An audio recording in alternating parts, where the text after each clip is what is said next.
이번 강의는 질병들 가운데 당뇨병에 대해서 알아보겠습니다. 앞으로 진행하게 될 당뇨병 강의 순서입니다. 1. 당뇨병이 무엇인지 알아보겠습니다. 2. 당뇨병에는 어떤 유형들이 있는지 알아보겠습니다. 3. 당뇨병 주요 징후와 증상은 어떻게 되는지 알아보겠습니다. 4. 당뇨병의 원인 가운데 특히 세포 소기관인 미토콘드리아와 그리고 유전자는 당뇨병과 어떤 연관성이 있는지 알아보겠습니다. 5. 가족력을 포함한 당뇨병 위험 요인에는 어떤 것들이 있는지 알아보겠습니다. 6. 일반적으로 실행할 수 있는 당뇨병 치료 방법에 대해서 알아보겠습니다. 7. 핵심적인 내용 가운데 하나로 당뇨병과 항산화제 관계에 대해서 알아보겠습니다. 8. 당뇨 관련 혈액 검사 해석에 관해서 알아보겠습니다. 첫 번째, 당뇨병이 무엇인지부터 알아보도록 하겠습니다. 당뇨병은 혈액에서 비정상적으로 높은 수준의 포도당이 생기는 질병입니다. 당뇨병 환자는 설탕, 전분 및 기타 음식을 일상생활에 필요한 에너지로 변환하는 데 필요한 호르몬인 인슐린을 충분히 생산하지 못하거나 신체가 생산하는 인슐린을 사용할 수 없습니다. 결과적으로 포도당은 혈류에 축적됩니다.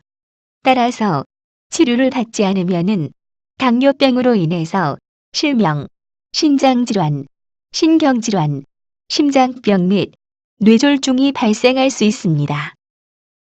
당뇨병 두 가지의 주요 유형에 대해서 알아보겠습니다.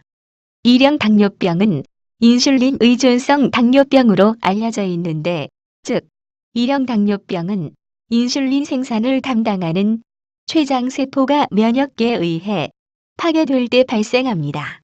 결과적으로 췌장은 혈당치를 적절히 조절하는 인슐린 생산하는 능력을 영구적으로 잃어버립니다. 1형 당뇨병은 보통 어린 시절에 진단되며 관리할 수 있지만 치유될 수는 없습니다. 2형 당뇨병은 모든 당뇨병의 90% 이상을 차지하고 대개 성인기에 발생합니다. 2형 당뇨병은 췌장이 정상적인 혈당 수치를 유지해줘야 하지만 충분한 인슐린을 만들 수 없을 때 발생하는데, 앉아있는 생활 방식 및 과체중에 의해서 악화할 수 있습니다. 당뇨병은 심각한 질병이지만 2형 당뇨병을 가지고 있는 많은 사람은 자신이 당뇨병을 가지고 있다는 사실을 모릅니다. 특히 비만 증가, 운동 부족 등으로 인해서 점점 흔해지고 있습니다. 하지만 2형 당뇨병은 건강식단을 채택하거나 활발하게 운동 활동을 하면서 초과 체중을 줄이는 등 생활 방식에 변화를 주는 경우에는 개선되고 때에 따라서는 치료도 가능합니다. 정상 수치보다는 높지만 아직은 높지 않은 혈당 수치를 가진 사람에게서 발생하는 전 당뇨병은 이후에 2형 당뇨병, 뇌졸중 및 심장질환을 일으킬 위험이 있습니다. 실제로 당뇨병 환자는 비당뇨병 환자보다 심장질환을 얻을 가능성이 2에서 4배 더 높습니다. 전 당뇨병을 공복 혈당 장애, 내당능 장애 또는 인슐린 저항성이라고도 합니다. 공복 혈당 장애는 음식을 섭취한 후 몇 시간 후에 혈당 수치가 약간 높아지는 것이고, 내당능 장애는 포도당 수치가 식사 직후의 정상 수치보다 약간 높습니다. 당뇨병 전 증후군을 앓고 있는 많은 사람은 10년 안에 2형 당뇨병으로 진행될 확률이 높습니다. 임신성 당뇨병은 당뇨병이 없는 여성이 임신 기간 중 언제든지 발생할 수 있는 고혈당입니다. 모든 임산부의 4%가 임신성 당뇨병을 앓고 있습니다. 대개 출산 후 사라지지만 산모는 2형 당뇨병이 발병할 확률이 높아집니다. 또한 당뇨병은 가족력, 수술, 약물, 영양실조, 감염 및 기타 질병과 관련될 수 있습니다. 세 번째, 당뇨병 징후와 증상에 대해서 알아보겠습니다. 일형 당뇨병은 모든 연령대에서 발생할 수 있지만 보통 30세 미만에서 시작됩니다. 증상으로는 갈증 증가, 배뇨 증가, 식욕이 증가하지만 체중 감소, 구역질, 구토, 복통, 피로, 월경 부재 등이 있습니다. 2형 당뇨병을 가진 사람들은 증상이 없으며 일상적인 검사에서 혈중 포도당 수치가 높을 때만 상태가 인지됩니다. 그러나 때때로 2형 당뇨병 환자는 발이나 발목, 그리고 다리의 무감각 또는 불타는 느낌, 시야가 흐릿하거나 시력이 떨어지고 무력감, 피로감, 상처 치유가 잘 되지 않는 등의 증상이 시간이 지남에 따라 천천히 나타납니다. 또한 2형 당뇨병처럼 과도한 배뇨와 갈증, 전신 가려움증 등이 발생할 수 있습니다. 네 번째, 당뇨병의 원인에 대해서 알아보겠습니다. 1형과 2형 당뇨병은 인슐린이라는 호르몬을 만드는 세포가 없거나 부족하여 호르몬 생산이 없거나 적게 만들어져 발생합니다. 이 인슐린은 인체가 신진대사를 조절하는 데 중요한 역할을 합니다. 예를 들어 우리가 먹은 음식은 위장과 소장에서 소화가 됩니다. 소화가 된 포도당 분자는 혈류로 직접 흡수되어 혈당 수치가 상승합니다. 정상적인 상황에서 혈당 수치가 상승하면은 인슐린을 분비하기 위해 췌장의 베타세포라고 불리는 특정 세포에 신호를 보냅니다. 그러면은 인슐린 호르몬이 만들어지고 이 호르몬은 혈당을 에너지로 태워서 미래의 에너지원으로 사용을 위해 저장될 수 있는 신체 세포로 들어가게 합니다. 하지만 1형 당뇨병 환자는 당이 세포로 들어가도록 하는 호르몬인 인슐린을 췌장 베타세포에서 거의 생산하지 못합니다.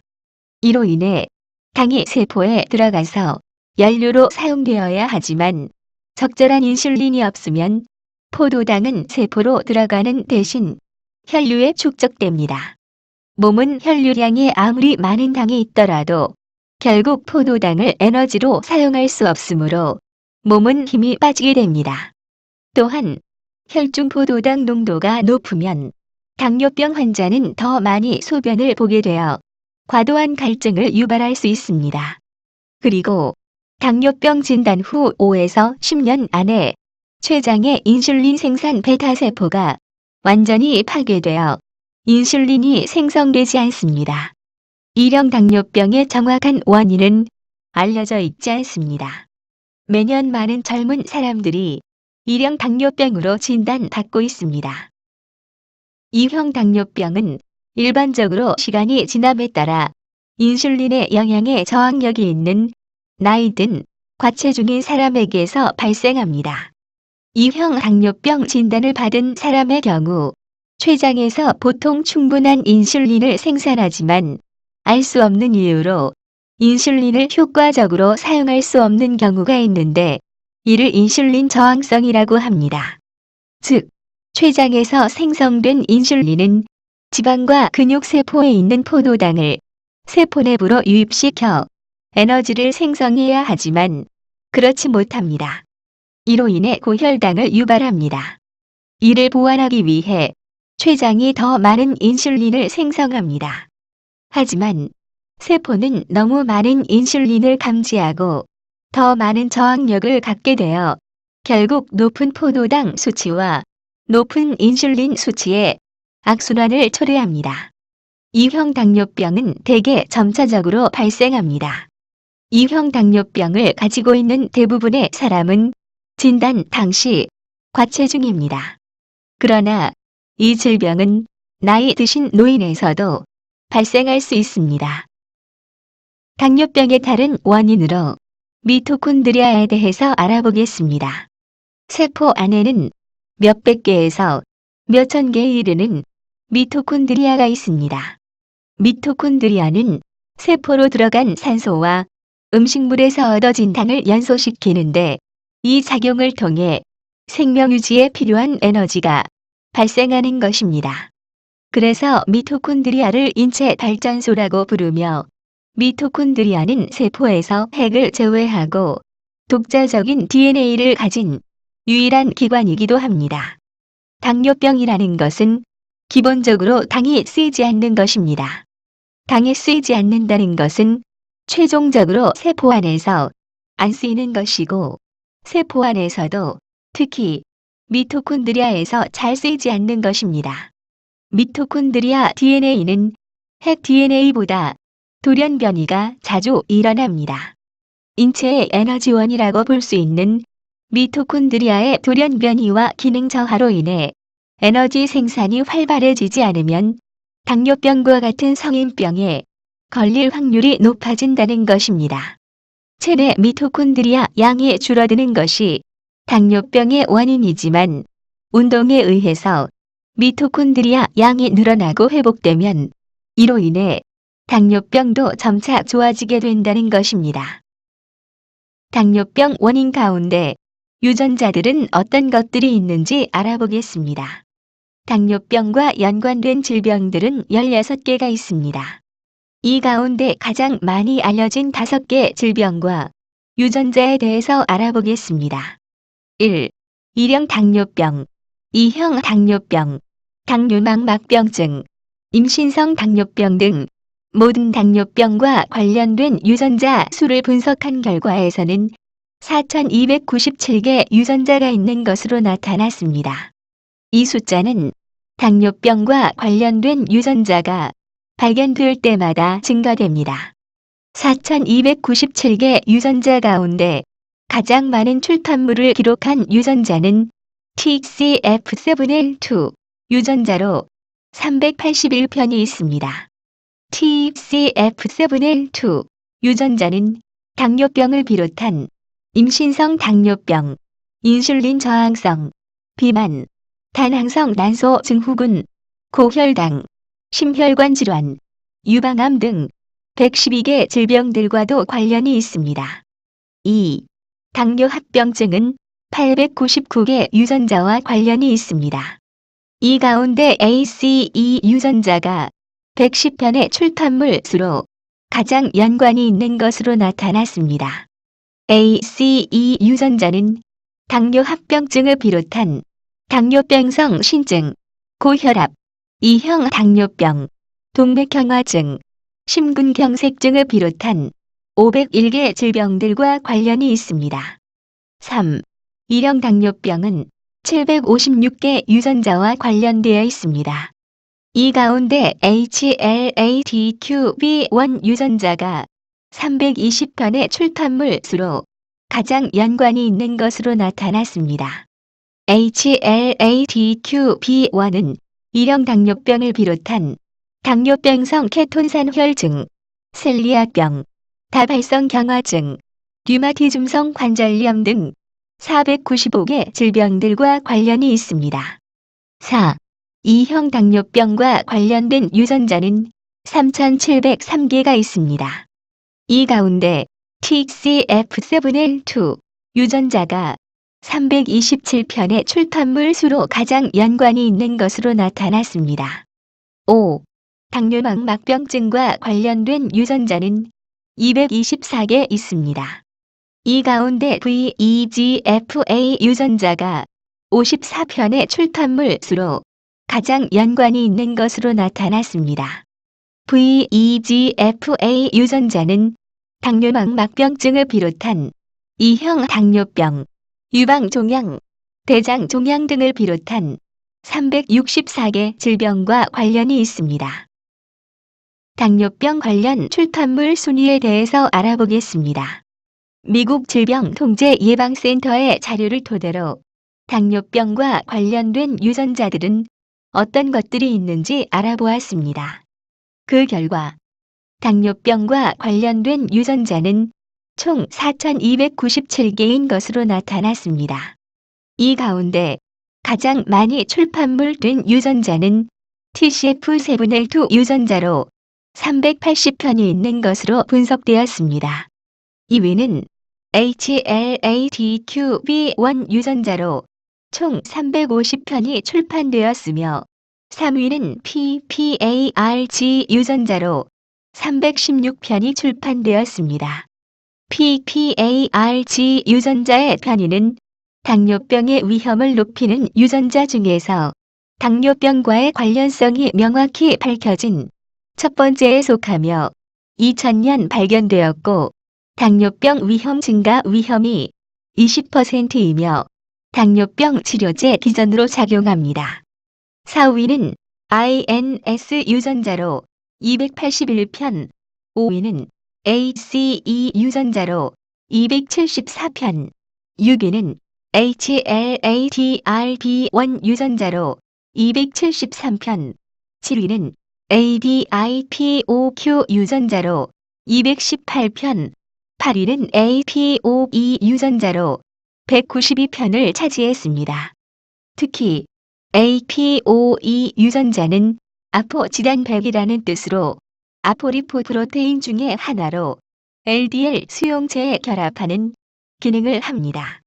APOE 유전자는 지질대사에 중요한 역할을 하며 치매와 기타 다른 신경퇴 행성질환 발병 위험에 대한 가장 중요한 위험인자로 여겨지고 있습니다. 9위는 KCNJ11 유전자로 184편, 10위는 HLA-TQA1 유전자로 184편, 12위는 CTKAL1 유전자로 176편, 15위는 MTHFR 유전자로 156편, 20위는 CTKN2A 유전자로 121편, 30위는 VEGFA 유전자로 94편 있는 것으로 분석되었습니다. 여기서 나타내는 출판물 수는 현재 어떤 유전자가 질병과 연관이 있는지를 알 수 있는 중요한 생체 표지자입니다. 몇 가지 유전자에 대해서는 뒷장에서 자세히 알아보겠습니다. 먼저 당뇨병과 관련된 유전자 가운데 가장 많은 출판물 수를 차지한 TCF7L2 유전자에 대해서 알아보겠습니다. TCF7L2는 트랜스크립션 팩터 7 like 2의 약어입니다. TCF7L2 유전자는 다른 유전자를 통제하는 전사인자로 세포의 발달 및 성장을 규제하는 신호 전달 경로를 조절합니다. TCF7L2는 제10번 염색체에 있는 TCF7L2 유전자 두 쌍 중 하나가 변이되면 E형 당뇨병 발병 소지가 40% 높아진다는 사실이 밝혀졌습니다. 예를 들어 염기 시토신이 티민으로 치환되면은 효소 활성도 저하로 이어지게 되어 다양한 질병의 원인으로 작용하게 됩니다. TCF7L2 편이 유전자를 제거할 수 있다면 당뇨병 환자의 수를 적어도 20%는 줄일 수 있는 것으로 생각하고 있습니다. TCF7L2 유전자는 E형 당뇨병 이외에도 인슐린 저항성, 비만, 임신성 당뇨병, 진성 당뇨병, 고혈당증, 다난성 난소 증후군, 심혈관계질환, 포도당 내성 등 112개 질병과 관련이 있는 것으로 나타났습니다. 두 번째로 많이 출판물 수를 기록한 HLA-DQB1 유전자입니다. 제1형 당뇨병은 소아에서 주로 발병하고 여러 가지 유전적 및 환경적 요인이 복합적으로 작용하여 발생합니다. 특히 유전적 감수성이 있는 사람은 어떤 유발 인자에 의해 T 림프계의 변화가 일어나 췌장 베타세포가 선택적으로 파괴됨으로써 일어나는데 이러한 일련의 단계들로 인해서 1형 당뇨병이 발생한다는 가설이 가장 큰 지지를 받고 있습니다. 1형 당뇨병의 유전적 원인으로는 현재 20개 이상이 감수성 인자들이 알려져 있고 이 가운데 사람 백혈구 항원, 즉 HLA의 DR 및 DQ 유전자와의 연관성이 제일 높은 것으로 알려져 있습니다.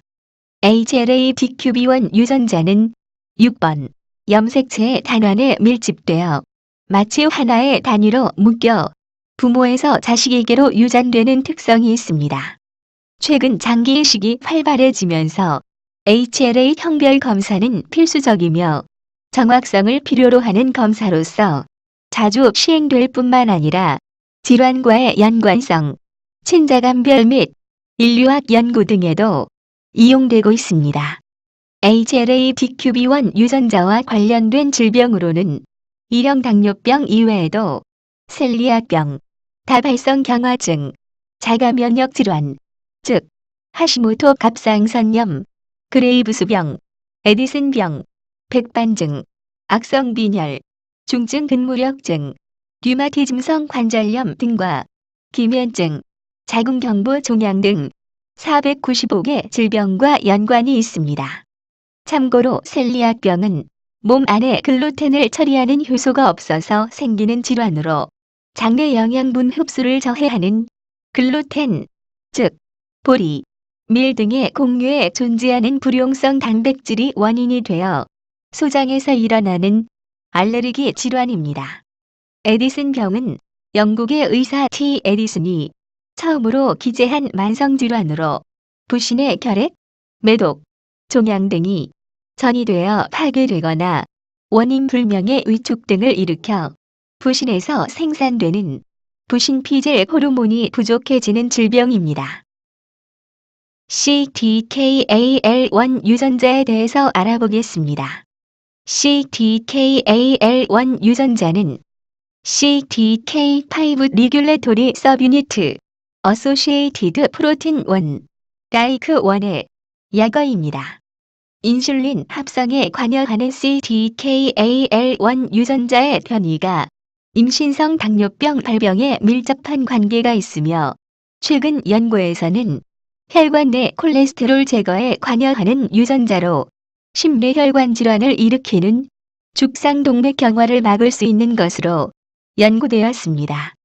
이 유전자는 UP22.3에 유치하고 있으며 염기티민이 시토신으로 치환되면은 효소 활성도 저하로 이어지게 되어 다양한 질병의 원인으로 작용하게 됩니다. CTKAL1 유전자와 관련된 질병으로는 이형 당뇨병 이외에도 인슐린 저항성, 비만, 임신성 당뇨병, 크론병, 고혈당, 심혈관계 질환, 출생 시 체중 등 66개 질병과 연관이 있습니다. CTKN2A 유전자에 대해서 알아보겠습니다. CTKN2A 유전자는 시클린 디펜던트 키네이스 이니비터 2A의 약어입니다. CTKN2A 유전자는 인슐린 분비를 조절합니다. 즉, 세포 분열 주기를 지체시키는 유전자입니다.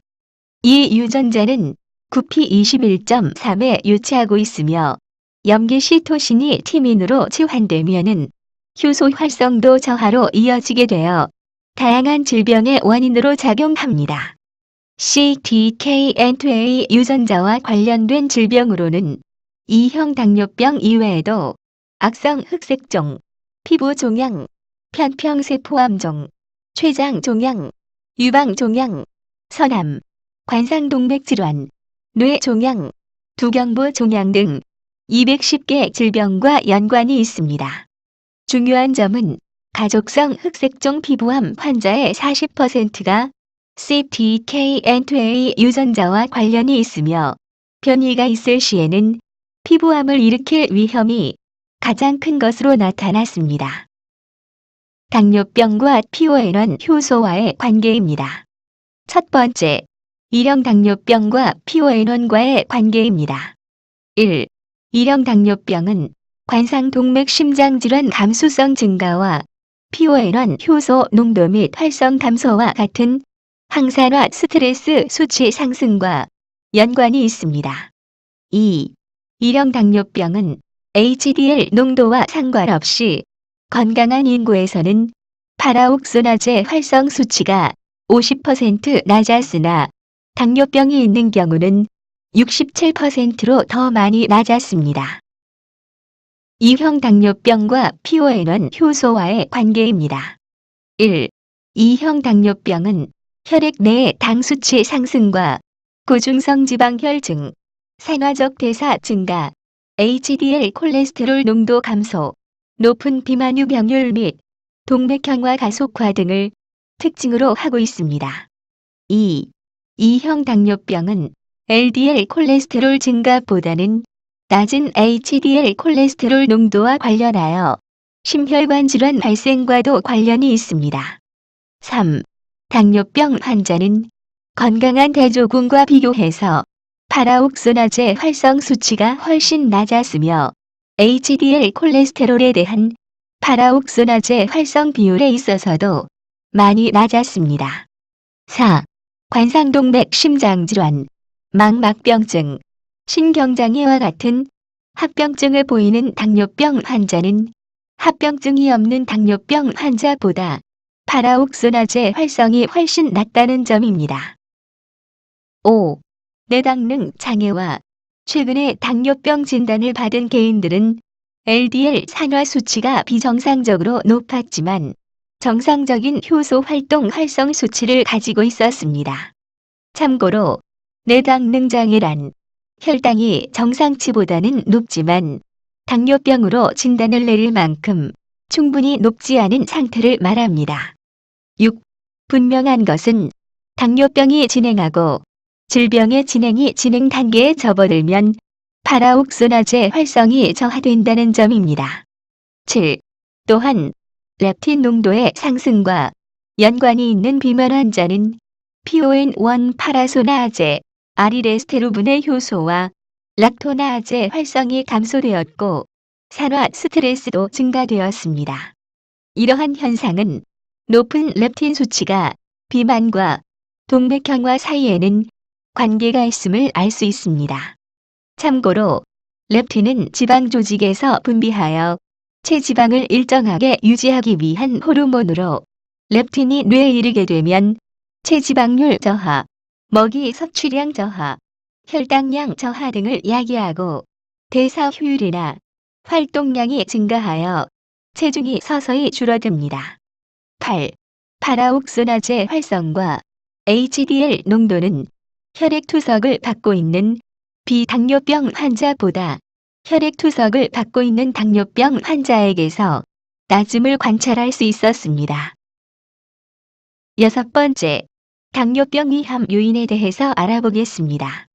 1형 당뇨병은 가족력, 임신 중, 자간전증, 하시모토 갑상선염, 그레이브스병, 중증근무력증, 에디슨병, 악성 빈혈을 포함한 면역질환 가족력, 유행성 이하섬염, 풍진, 나이가 든 산모의 아이 등이 있습니다. 2형 당뇨병은 당뇨병의 가족력, 45세 이상의 나이, 과체중, 앉아있는 생활 방식과 고지방, 고칼로리 식단, 혈중 콜레스테롤이나 중성지방의 비정상 수치, 고혈압, 임신성 당뇨병 또는 다낭성 난소 증후군의 병력, 저체중 출생 또는 임신 중 어머니의 영양실조 등이 있으며 그리고 우울증의 경우에는 2형 당뇨병 위험이 60% 증가하는 것과 관련이 있는 것으로 나타났습니다. 앞 부분에서 2형 당뇨병 위험 요인 가운데 하나는 가족력이라고 말한 적이 있습니다. 그러면은 부모의 당뇨병 병력에 따라 자녀에게는 어떻게 나타나는지 알아보겠습니다. 2형 당뇨병을 가진 모든 개인의 4분의 1에서 3분의 1은 가족력이 있습니다. 예를 들어 부모 가운데 한 명이 당뇨병을 가지고 있으면은 자녀에게 나타날 확률은 35%이며 부모 모두가 당뇨병이 있으면은 자녀에게 나타날 확률은 70%로 높아집니다. 그리고 당뇨병을 둔 형제가 있다면은 일반인보다 2에서 3배 증가합니다. 7번째, 당뇨병 치료 방법에 대해서 알아보겠습니다. 당뇨병 치료의 목표는 건강한 혈당치를 유지하는 것입니다. 당뇨병 관리 및 합병증에 관한 임상 연구 결과에 따르면은 당뇨병 환자의 혈당 수치를 정상 수준에 가까운 수준으로 유지함으로써 주요 합병증 발생 위험이 줄어들 수 있는 것으로 관찰되었습니다. 당뇨병 환자가 혈당치를 관리하고 합병증을 예방하기 위한 방법입니다. 균형 잡힌 식사와 정기적인 운동과 같은 생활 방식의 변화, 약물, 특히 1형 당뇨병 환자 및 2형 당뇨병 환자를 위한 인슐린 조사, 식이섬유 및 크롬을 포함한 보충제, 신경 손상으로 인한 통증 완화를 위한 침술, 과체중 및 비만한 사람들을 위한 베리아트릭 수술은 혈당치 관리에 도움이 되는 것으로 여기고 있습니다. 다음은 당뇨병 환자의 식이 조절입니다. 일반적으로 당뇨병 환자는 곡물, 과일 및 채소가 풍부한 건강한 저지방 식단을 섭취할 것을 권장합니다.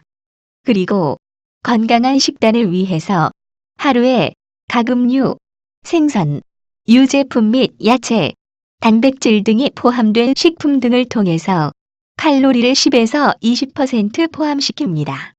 하지만 단백질 섭취의 경우 신장 질환이 있는 당뇨병 환자는 담당 의사와 상의해서 일일 칼로리를 10%로 제한해야 합니다. 일반적으로 저지방 식단은 지방에서 얻은 일일 칼로리가 30% 이하, 포화 지방에서는 10% 미만, 불포화 지방에서는 최대 10%만 포함합니다. 탄수화물은 혈당에 가장 큰 영향을 미칩니다. 따라서 섭취된 탄수화물과 사용 가능한 인슐린량 사이의 균형은 식후 또는 간식 후 혈당치가 얼마나 올라가는지를 결정합니다. 혈당 조절을 돕기 위해 영양사에게 자신에게 맞는 식이 계획을 수립한 다음 탄수화물 섭취량을 조절해야 합니다. 또한 2형 당뇨병 환자는 체중 감소를 위한 계획도 수립해야 합니다. 적당한 체중 감소를 위해서 하루 250에서 500칼로리 감소 및 규칙적 운동은 혈당뿐만 아니라 혈압과 콜레스테롤을 조절하는 데도 도움이 됩니다. 당뇨병과 운동에 관한 내용입니다. 운동은 당뇨병의 예방과 관리에 중요한 역할을 합니다. 왜냐하면은 혈당을 낮추고 인슐린 작용을 신체에서 더 효율적으로 돕기 때문입니다. 또한 운동은 혈류를 개선하고 심장의 펌프질 능력을 높이며 체중 감소를 촉진하여 혈압을 낮춤으로써 심혈관 건강을 향상해 줍니다. 특히 규칙적으로 운동하는 2형 당뇨병 환자는 체중 감량 및 혈압 조절 능력이 뛰어나 심혈관 질환을 비롯한 당뇨병의 주요 합병증 위험을 줄이는 것으로 나타났습니다. 당뇨병과 관련된 항산화제에는 어떤 것들이 있으며 이들 항산화제를 복용 시 주의사항에 관한 내용들을 정리했습니다. 당뇨병 환자에게 도움이 되는 혈당 강화 효과가 있는 보조제에 대해서 알아보겠습니다. 첫 번째, 크롬에 대해서 알아보겠습니다. 당뇨병과 특정 영양소 및 식이, 보조제와의 관계에 대한 상당한 연구가 수행되었습니다. 연구에 따르면은 크롬이 인슐린이 혈류에서 포도당을 에너지로 사용되기 위해서 세포로 유입시키는데 도움이 된다고 생각하고 있습니다. 그러면은 당뇨병에 관한 크롬 보조제 효과에 대한 연구 내용에 대해서 자세히 알아보겠습니다.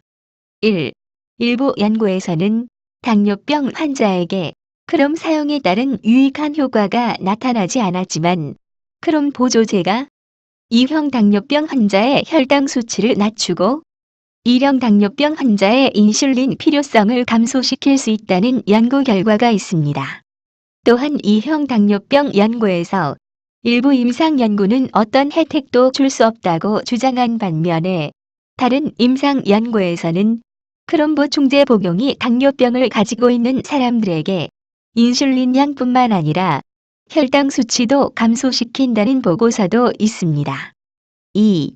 하나의 잘 디자인된 연구에서는 크롬 보충제 가운데 하나인 피콜린산 크롬을 2형 당뇨병을 가지고 있는 사람에게 복용시킨 결과 위약을 복용한 사람보다도 당화 혈색소가 개선되는 효과가 있었습니다. 3.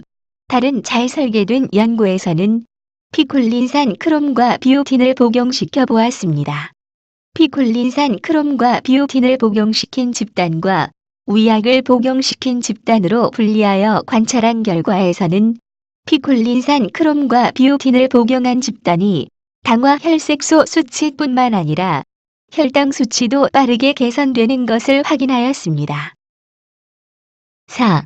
한 개의 연구에서는 임신으로 인해 당뇨병이 걸린 여성에게 크롬을 복용시킨 결과 혈당을 개선시키는데 도움이 되는 것을 발견하였습니다.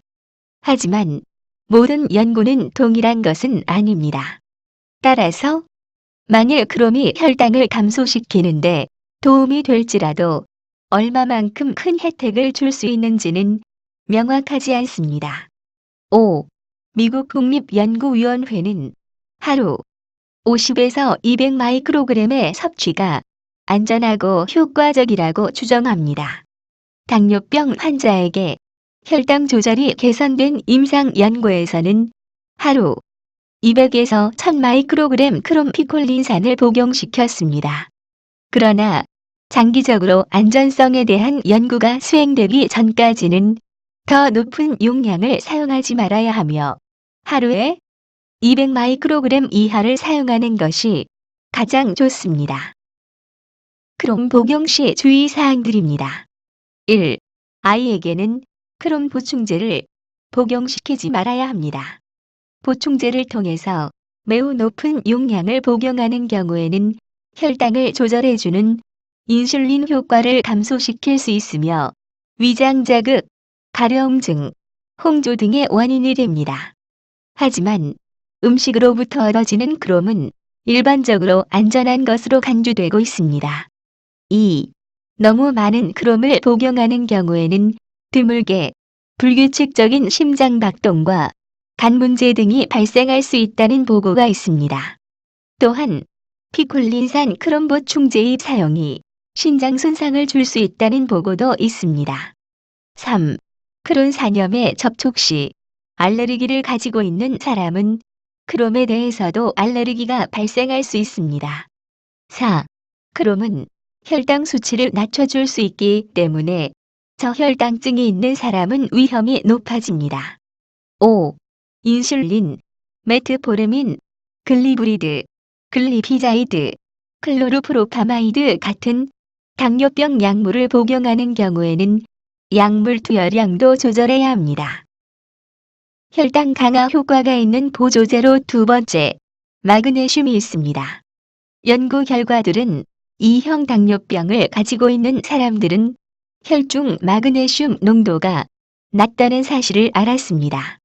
이와 관련해서 마그네슘과 당뇨병 관련 연구 내용입니다. 2,000명이 넘는 대규모 임상 연구에서는 식사 시 많은 마그네슘을 섭취하는 사람이 2형 당뇨병이 발생되는 것을 방지하는 데 도움이 되는 것을 발견했습니다. 일부 연구에서도 마그네슘 보충제를 복용하는 경우에는 혈당 수치를 제어해 주어 당뇨병을 가지고 있는 사람들에게 도움을 줄 수 있는 것으로 나타났습니다.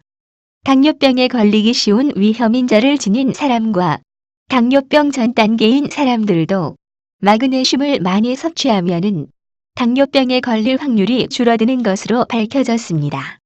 마그네슘 부족 증상에서 당뇨가 일어나는 이유는 마그네슘이 세포 내로 포도당이 유입하는데 필요한 성분 중 하나이기 때문입니다. 왜냐하면은 마그네슘이 부족할 경우 인슐린 저항성이 증가되어 포도당이 세포 내로 제대로 유입되지 못하기 때문입니다. 만약에 이미 당뇨가 있는 사람도 마그네슘이 부족하게 되면은 증상이 악화될 수 있습니다. 당뇨병은 소변을 통해 손실되는 마그네슘 부족이 원인, 무증상 마그네슘 결핍은 당뇨병의 일반적입니다. 그러나 소변으로 마그네슘이 배설된 만큼 보충이 이루어지지 않고 있습니다. 마그네슘은 경구 피임약 사용과 관련된 인슐린 저항성을 방지할 수 있습니다. 생체의 당 처리 능력 장애인, 뇌당능과 경구 피임약 사용과 관련된 이상지질혈증은 마그네슘 보충제 복용으로 방지할 수 있는 것으로 나타났습니다. 마그네슘 복용 시 주의사항들입니다. 마그네슘은 신장을 통해서 배설됩니다. 따라서 심장이나 신장질환을 가지고 있는 사람은 마그네슘 보충제를 복용하지 말아야 합니다. 마그네슘 과용으로 인한 부작용. 일반적인 부작용으로는 구역질, 구토, 심각한 혈압 저하, 혼동, 심장 박동 둔화, 호흡 마비, 심장 부정맥, 심장 마비, 사망 등이 있으며 마그네슘만 복용한 경우에는 다른 미네랄의 결핍이 발생합니다. 마그네슘 복용으로 인한 가장 흔한 부작용은 위장장애, 설사 등이 있습니다.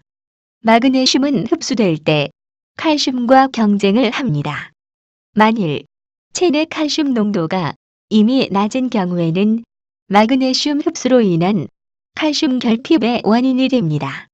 따라서 어느 한쪽만 부족하지 않기 위해서는 칼슘과 마그네슘은 결합하여 복용해야만 합니다. 혈당 강화 효과가 있는 보조제로 세 번째, 망간이 있습니다. 일부 연구들은 당뇨병을 가지고 있는 사람들의 망간 수치를 조사한 결과 낮게 가지고 있음을 관찰하였습니다. 그러나 연구자들은 당뇨병이 있는 사람들이 망간 수치가 왜 떨어지는지에 대한 원인과 낮은 망간 수치가 당뇨병으로 진행될 것인지에 대한 여부에 대해서는 알지 못하고 있습니다. 한 개의 임상 연구에서는 혈중 망간 수치가 높은 당뇨병 환자는 망간 수치가 낮은 사람들과 비교했을 때 LDL 콜레스테롤로부터 더 많은 보호를 받는 것으로 나타났습니다. 즉, 망간 수치가 높아지면 LDL 산화를 예방할 수 있다고 합니다. 망간 복용 시 주의사항들입니다. 음식이나 보충제를 합쳐서 이를 망간의 양은 신경계 손상의 가능성 때문에 10mg을 초과해서는 안 됩니다. 칼슘, 인, 망간은 체내에서 서로 밀접하게 작용합니다. 이러한 이유 때문에 칼슘과 인 양을 늘리게 되면은 망간의 양도 더 많이 필요하게 됩니다. 망간은 거의 부작용이 발생하지 않습니다. 하지만 철강 공장이나 광산에서 일하는 근로자가 정기적으로 망간 증기를 흡입하는 경우나 알코올성 간경변을 포함해서 간에 손상을 입은 사람들은 독성이 생길 수 있습니다. 다음은 망간의 독성 작용 증상들입니다. 식욕부진, 두통, 다리 경련, 근육 경직, 떨림, 경련, 극단적인 과민성, 폭력 행위 및 환각 등이 있습니다. 혈당 강화 효과가 있는 보조제로 네 번째, 엉겅퀴, 영어명 밀크시슬이 있습니다. 먼저 실리마린에 관해서 알아보겠습니다. 1. 실리마린은 엉겅퀴의 열매나 뿌리, 그리고 씨앗에서 추출한 화학 성분입니다. 2. 실리마린의 항산화와 항염증 작용은 알코올이나 독성 물질로부터 손상된 간세포를 회복시켜주고 새로운 간세포를 성장시키는데 도움을 줍니다. 이런 이유로 염증이나 간염을 가지고 있는 사람들에게 복용을 제한하고 있습니다. 참고로 실리마린의 항산화력은 비타민 E의 100배나 되는 것으로 알려져 있습니다. 3.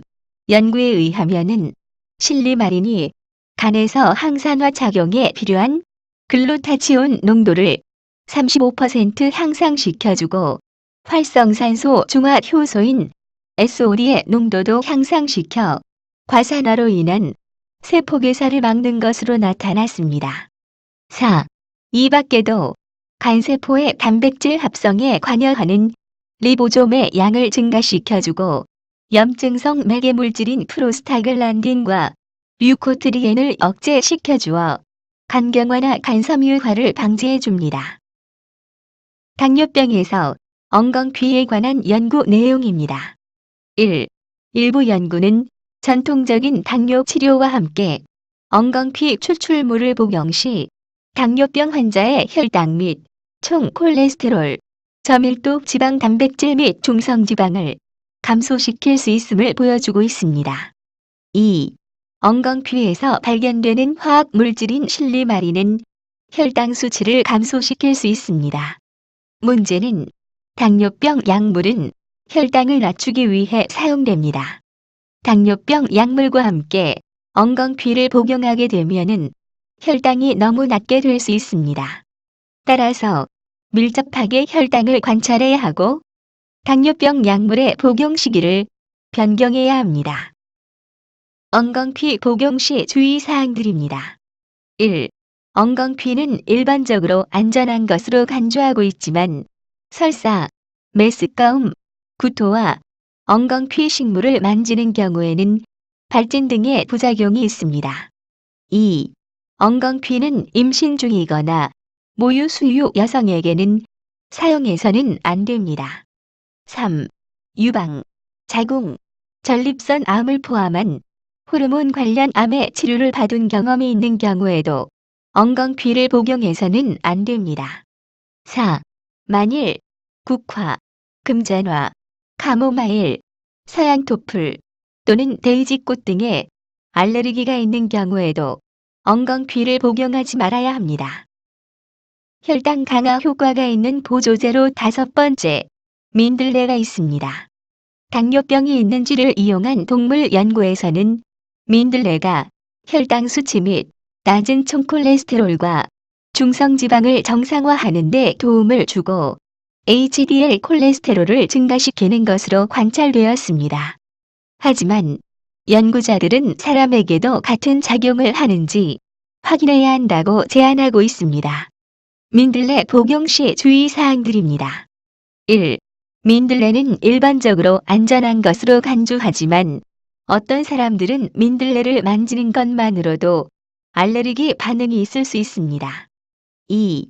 국화, 메리골드, 카모마일, 서양토플, 데이지꽃, 요대 등의 알레르기가 있는 경우에도 민들레를 피해야 합니다. 혈당 강화 효과가 있는 보조제로 6번째, 식이섬유가 있습니다. 1. 1976년에 앤더선과 젠킨즈가 당뇨병 환자에게 구아검과 펙틴을 섭취시키면은 혈당과 인슐린 분비가 낮아졌다고 보고한 이래로 많은 연구가 이루어지고 있습니다. 2. 정상인과 인슐린 비의존성 당뇨병 환자가 식이섬유를 섭취하는 경우에는 혈당을 낮추었다는 보고가 있습니다. 3.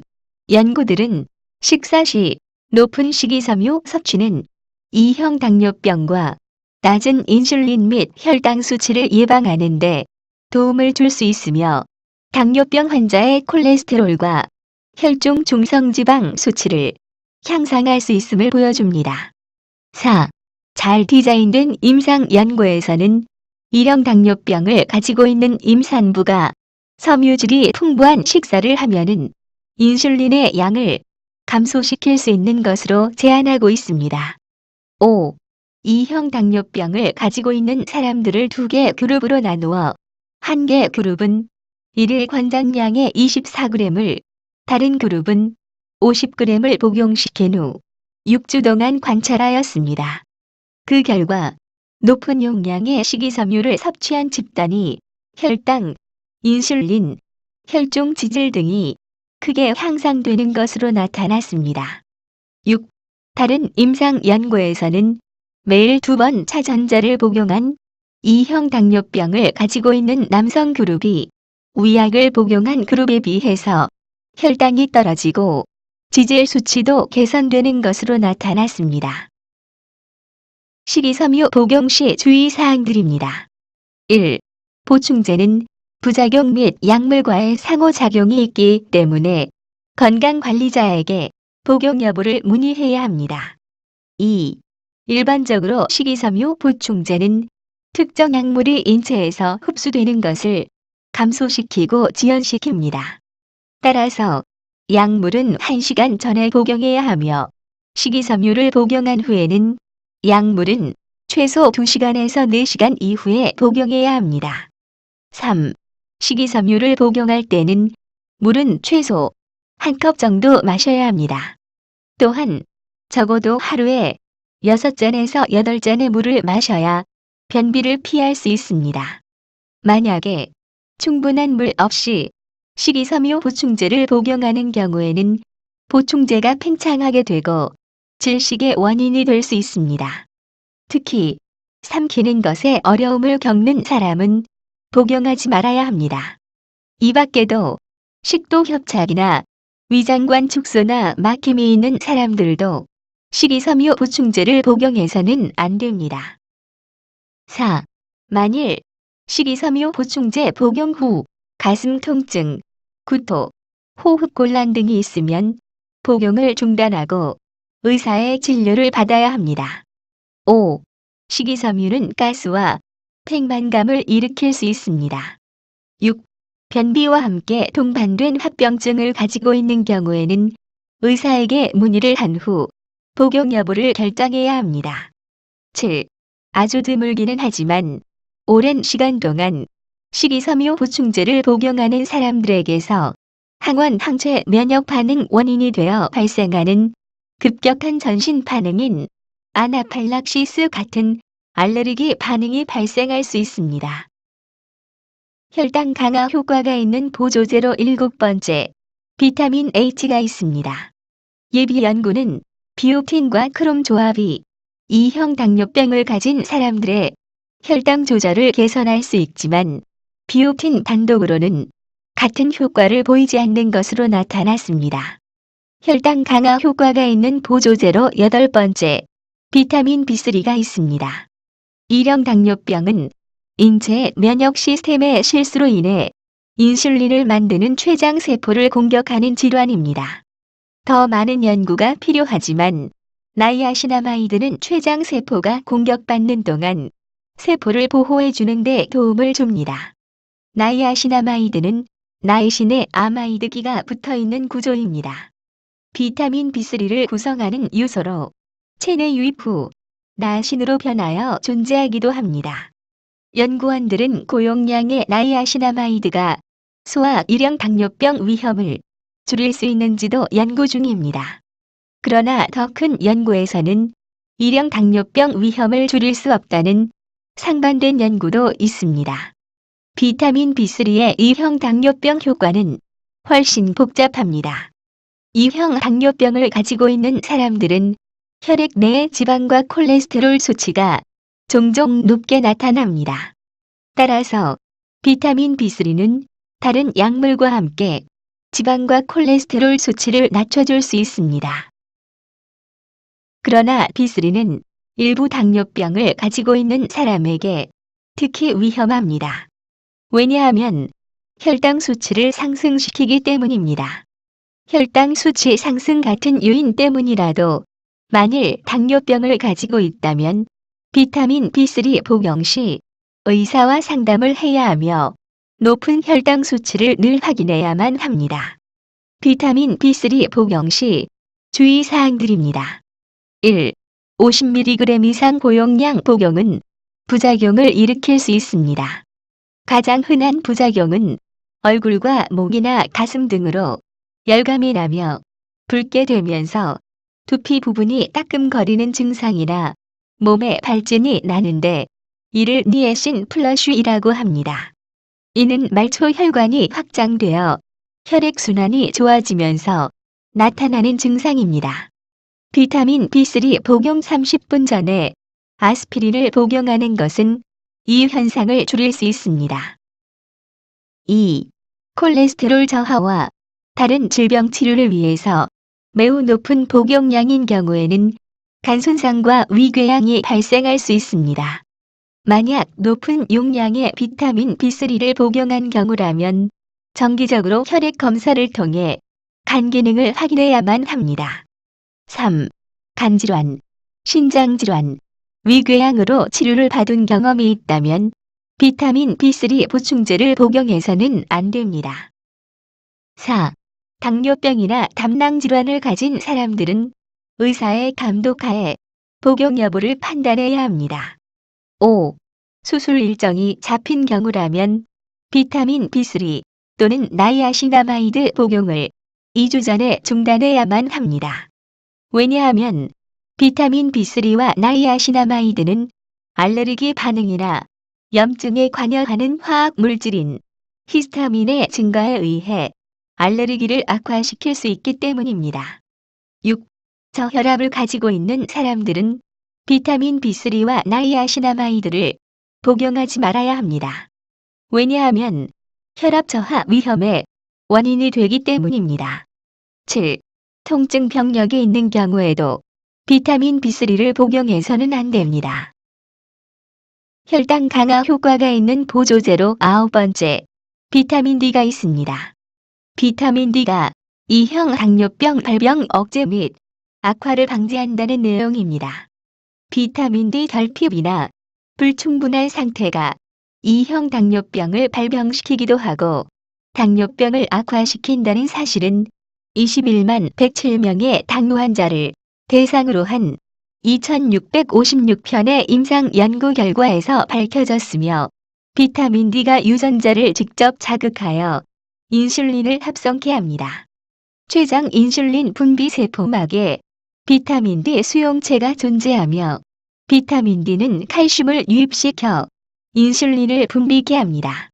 근육 세포벽의 인슐린 수용체 증가시켜 인슐린 내성을 방지합니다. 지방 조직 및 근육에서 지방산 대사를 조절하는 핵 수용체 PPAR를 증가시켜 인슐린 예민도를 증가시킵니다. 이는 당뇨병 발생 직전에 당불내성이 있는 사람들에게 당뇨병 발생을 억제해 줍니다. 비타민 D가 적어질수록 인슐린 내성이 증가하여 혈당이 상승하며 비타민 D는 지질 탄수화물 단백질 대사 조절 효소를 활성화하여 혈당을 조절합니다. 다음은 당뇨병 관련해서 다른 허브에는 어떤 것들이 있는지 알아보겠습니다. 1. 호르파 씨앗이 있습니다. 호르파 씨앗은 많은 카레 등에서 발견되는 양념으로 섬유질이 풍부합니다. 동물과 사람 모두 포도당을 조절하고 지질 수준을 향상시키는 것으로 나타났습니다. 1형 또는 2형 당뇨병 환자를 대상으로 한 2건의 소규모 연구에서 호르파 씨앗 추출물은 혈당을 낮추고 혈중 콜레스테롤과 중성지방 수치를 향상시키는 것으로 나타났습니다. 하지만 호르파 씨앗 추출물은 와파린과 같은 혈액 희석제와 상호작용할 수 있습니다. 2. 계피가 있습니다. 계피를 이용한 2형 당뇨병 환자 60명을 대상으로 한 임상 연구에서 하루에 1에서 3g 또는 6g의 계피를 섭취한 결과 포도당, 중성지방, LDL 콜레스테롤 및 총콜레스테롤 수치가 감소하는 것으로 나타났습니다. 다른 임상 연구에서도 비슷한 결과가 나타났습니다. 결과적으로 전문가들은 계피가 당뇨병 환자의 혈당 조절에 중요한 역할을 한다고 주장합니다. 3. 녹차에 대해서 알아보겠습니다. 1. 녹차는 전통적으로 혈당 수치를 제어하는 데 사용되어 왔습니다. 2.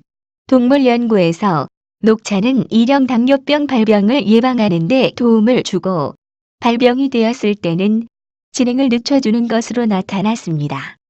왜냐하면 1형 당뇨병을 가지고 있는 사람은 그들의 인체에서 당이 에너지로 전환하는 데 도움을 주는 인슐린 분비가 조금 만들어지거나 전혀 만들지 못하는 질병인데 녹차는 체내 혈당을 조절하는 데 도움이 될 수 있기 때문입니다.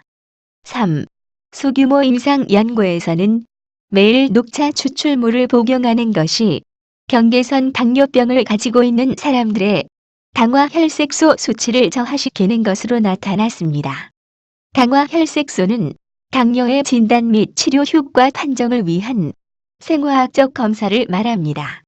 녹차 복용 시 주의사항들입니다. 1. 녹차는 다발성 골수종 치료제인 보르테조밉 치료를 받는 환자에게 사용해서는 안 됩니다. 2. 녹차는 카페인이 포함되어 있는데 카페인은 심장을 자극할 수 있습니다. 천식에 대한 몇 가지 약물은 심장을 자극할 수 있기 때문에 카페인과 함께 복용하는 것은 너무 많은 자극의 원인이 되어 심장 문제를 발생할 수 있습니다. 3.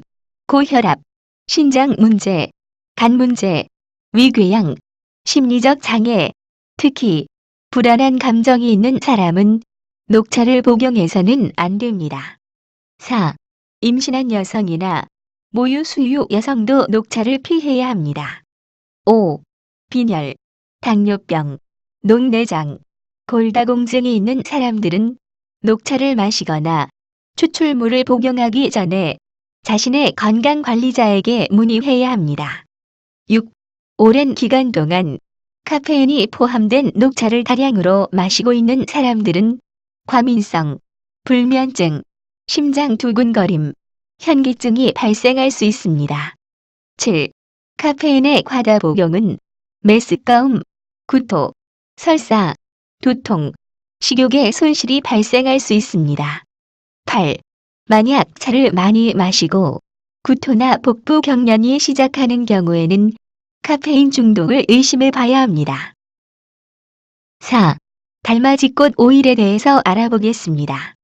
당뇨병성 말초 신경경증은 당뇨병을 오래 앓으면서 당뇨병에 의해 신경이 손상되어 무감각, 통증, 발과 다리의 감각이 무뎌지는 것으로 모든 신경계에 나타날 수 있지만 주로 말초신경계에 많이 나타납니다. 두 개의 연구에서 감바비놀렌산이 당뇨병성 신경경증의 증상을 줄일 수 있다는 것을 발견했습니다. 달맞이꽃 오일 복용 시 주의사항들입니다. 1. 달맞이꽃 오일은 일반적으로 권장량에 따라 복용하는 경우는 안전한 것으로 알려져 있습니다. 하지만 메스꺼움, 복통, 두통 등과 같은 부작용이 있습니다. 또한 권장량 이상으로 복용하는 경우에는 복통이나 묽은 변을 볼 수 있습니다. 2. 만일 간질이나 다른 발작 문제를 가지고 있는 경우에는 감바비놀렌산이나 달맞이꽃 오일 같은 오메가6 지방산을 복용하지 말아야 합니다. 3. 출혈 문제나 혈액 질환을 가지고 있는 경우에도 달맞이꽃 오일을 복용하지 말아야 합니다. 4. 임신과 모유 수유 여성은 달맞이꽃 오일을 복용하기 전에 의사에게 문의해야 합니다. 5. 카레에 대해서 알아보겠습니다. 카레 가루의 주요 향신료 성분이 당뇨병의 발병을 예방하는데 유용한 것으로 보인다고 당뇨병 전 단계 사람들을 대상으로 한 연구에서 밝힌 내용을 소개합니다. 연구기관은 태국의 스리나카리니로트 대학교의 솜나크 초엔사만 박사 등 연구진이 2012년 의학 전문지 당뇨병 치료지에 발표했습니다. 이 연구에서는 240명의 당뇨병 전증인 성인을 무작위로 나누어 커큐민 복용 그룹 116명과 위약 복용 그룹 119명으로 나눈 다음 커큐민 그룹은 250mg의 커큐민을 함유한 캡슐을 매일 6개 섭취시켰습니다. 9개월 후까지 위약 그룹에서는 19명이 당뇨병으로 발병했으나 커큐민 그룹에서는 한 사람도 발병하지 않았습니다. 그뿐만 아니라 커큐민 그룹은 위약 그룹보다 췌장의 베타세포의 기능이 양호하게 작용하고 있음을 발견했습니다. 또한 커큐민 그룹은 위약 그룹보다 인슐린 저항성이 낮고 아디포넥틴 수치가 높은 것도 확인했습니다.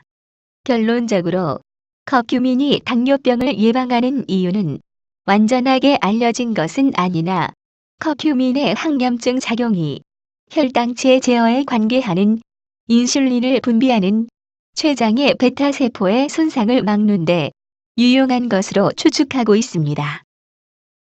카레 또는 커큐민 복용 시 주의사항들입니다. 1. 당뇨병이 있는 경우 커큐민은 혈당 수치를 낮출 수 있습니다. 따라서 당뇨병 약물과 함께 사용하면은 저혈당이 발생할 수 있습니다. 2. 임신과 모유 수유 여성. 커큐민은 음식으로 먹는 것은 안전하지만 임신과 모유 수유 여성은 커큐민 보충제를 복용해서는 안 됩니다. 또한 커큐민은 임신을 어렵게 만들 수 있습니다. 따라서 임신을 준비하는 여성들은 주의가 필요합니다. 3. 철 결핍. 많은 양의 커큐민을 복용하는 것은 철의 흡수를 방해할 수 있어 철 결핍을 가진 사람들의 주의가 필요합니다. 4. 수술. 커큐민은 혈액 희석제 같은 역할을 할 수 있기 때문에 수술 후 여분의 출혈이 발생할 수 있습니다. 따라서 적어도 예약된 수술 2주 전에 사용을 중지해야 하고 복용한 사실을 외과 의사에게 알려줘야 합니다. 5. 역류성 식도 질환을 가지고 있는 사람. 커큐민은 위장 장애를 일으킬 수 있습니다. 위식도 역류 질환의 증상이 있는 사람은 더 악화시키는 요인으로 작용하므로 커큐민을 먹지 말아야 합니다. 6. 담석이나 담즙 장애를 가지고 있는 경우에도 커큐민을 복용 전에 의사와 상의해야 합니다. 6. 알파리포산에 대해서 알아보겠습니다. 1. 여러 연구는 알파리포산이 혈당 수치를 낮춰주는데 도움을 주는 것으로 나타났습니다. 그 이유는 알파리포산이 당이 에너지로 전환되는데 도움을 주기 때문입니다.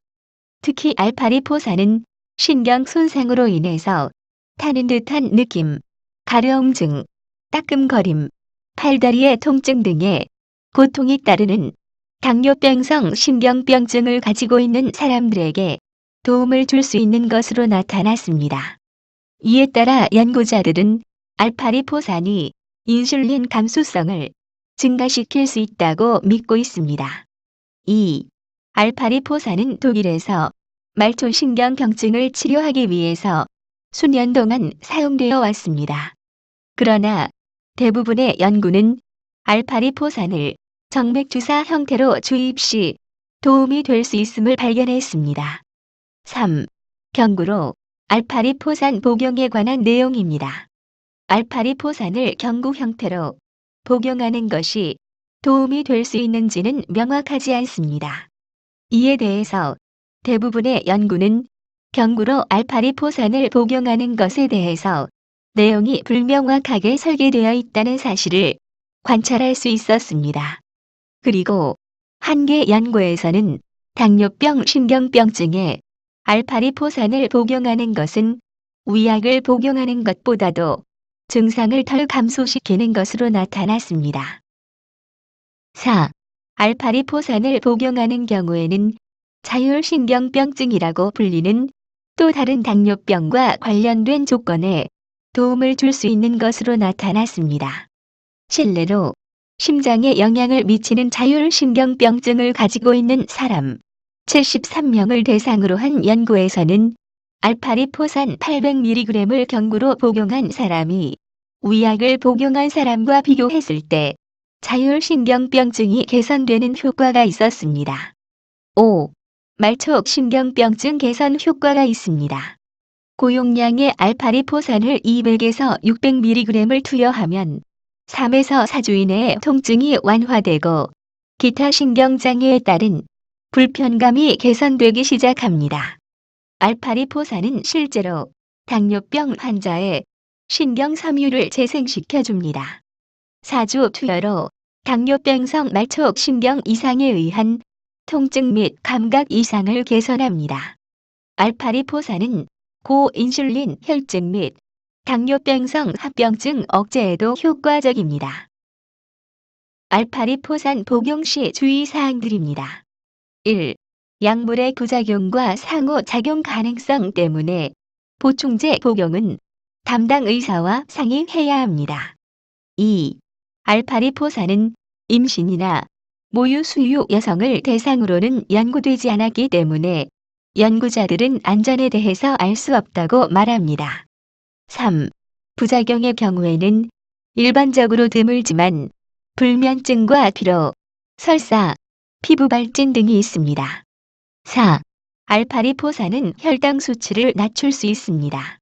따라서 당뇨병이나 저혈당을 가지고 있는 사람은 알파리포산을 복용하기 전에 건강관리 감독자와 상의를 해야만 합니다. 5. 충분한 비타민 B1을 가지고 있지 않은 사람은 알파리포산을 복용하지 말아야 합니다. 참고로 비타민 B1 결핍은 오랜 기간 동안 알코올 섭취와 관련이 있습니다. 당뇨병 혈액 검사 해석에 대해서 알아보겠습니다. 첫 번째, 글루코스 검사에 대해서 알아보겠습니다. 글루코스의 정상 수치는 남녀 공통으로 65에서 99mg입니다. 글루코스 혈액 검사 목적입니다. 글루코스 혈액 검사는 당뇨, 임신성 당뇨, 당 대사 이상 등을 정확히 진단하는 데 이용되는 검사입니다. 유전적인 요인으로 인해서 당뇨 가능성이 있는 사람은 검사를 받아야 합니다. 공복 혈당이 126mg이지만 의심이 되는 경우 확인해 봐야 합니다. 글루코스 검사 방법에 대해서 알아보겠습니다. 당을 섭취하거나 당을 정맥으로 투여한 다음 검사하는데 이때에는 검사 3일 전부터 탄수화물 섭취를 금지하고 혈당에 영향을 줄 수 있는 약물을 복용하지 말아야 합니다. 또한 검사 전 12시간 동안은 금식해야만 하고 카페인 금지, 금주, 금연 등을 해야만 합니다. 당을 섭취하여 복용하는 경우에는 성인은 약 300ml의 물에 포도당 75g을 타서 먹습니다. 글루코스 검사 결과에 따른 유의사항에는 어떤 것들이 있는지 알아보겠습니다. 포도당을 먹기 전, 먹고 나서 30분마다 한 번씩 3시간 간격으로 혈당을 측정해야 합니다. 정상 수치는 공복 시에는 70에서 115mg입니다. 그리고 1시간까지는 200mg 이하, 2시간까지는 140mg 이하, 3시간까지는 70에서 115mg 이하입니다. 간은 탄수화물을 혈당으로 변화시키는데 간은 항상 혈당을 만들 수 있도록 혈당 예비량을 유지해야 하고 혈당이 90mg 수준이면 아주 양호한 상태를 말합니다. 만약에 70mg 이하라면 하루 온종일 먹는 데만 열중하여 신체에 영양을 공급해줘야 합니다. 두 번째로 공복 혈당 검사인 FBS에 대해서 알아보겠습니다. 공복 시 정상적인 혈당 수치는 남녀 공통으로 70에서 110mg입니다. 다음은 공복 혈당 검사 목적입니다. 우선 혈당의 정의부터 보면은 장에서 흡수된 녹말이나 과당 등의 당질은 간장에서 포도당으로 분해되고 혈액 속에서 조직의 에너지원으로 활용되는데 혈액 속에 있는 포도당을 혈당이라고 합니다. 혈당의 농도는 주로 췌장에서 분비되는 인슐린 호르몬에 의해서 일정하게 유지됩니다. 어떤 원인으로 인슐린이 감소하거나 능력이 떨어지면 혈당 조절이 되지 않아 혈당치가 오르게 됩니다. 혈당 수치의 상승이 일어나는 대표적인 질병이 당뇨인 만큼 당뇨병 진단에 꼭 필요한 검사입니다. 공복 혈당 검사 결과 이해하기. 건강한 사람은 공복 시 혈당치는 70에서 110mg입니다. 하지만 공복 시 혈당이 126mg 이상, 식후 혈당이 200mg 이상은 당뇨병으로 진단합니다. 혈당치는 식사에 영향을 쉽게 받기에 공복 시에 측정합니다. 당뇨병으로 진단되면 안절검사, 요단백검사, 신경검사 등이 시행되며 합병증 여부도 검사합니다. 세 번째로 당화 혈색소 검사인 HbA1c에 대해서 알아보겠습니다. 당화 혈색소 검사의 정상 수치는 남녀 공통으로 4.5에서 6.1%입니다. 다음은 당화 혈색소 검사 목적입니다. 우선 당화 혈색소의 정의부터 보면은 혈액 속으로 들어온 포도당이 세포에 산소를 운반하는 적혈구의 혈색소 말단에 당이 일부 결합하여 당화 헤모글로빈이 되는 것으로 적혈구에 함유되어 있습니다. 적혈구의 수명 120일과 같은 기간 동안 혈액 속에 존재하므로 글리코 헤모글로빈 검사에 의해 과거 3개월치 평균 혈당을 알아볼 수가 있습니다. 식사 등의 영향을 받기 쉬운 혈당치에 비하여 당화 혈색소는 영향을 받지 않기 때문에 당뇨병의 필수 검사입니다. 다시 말해서 당화 혈색소는 최근 2에서 3개월 사이에 혈당 수치를 반영해주며 당뇨 조절을 알아보는 좋은 지표입니다. 당화 혈색소는 어제 저녁의 운동, 오늘 아침의 식사 등 여러 조건의 변화를 일으키지 않습니다. 당화 혈색소 검사 결과 이회하기. 당화 혈색소 값이 6은 평균 혈당 135mg을 말하고 7은 평균 혈당 170mg, 8은 평균 혈당 205mg, 9는 평균 혈당 240mg, 10은 평균 혈당 275mg을 나타냅니다. 이상으로 당뇨병에 대한 모든 강의를 마치겠습니다. 감사합니다.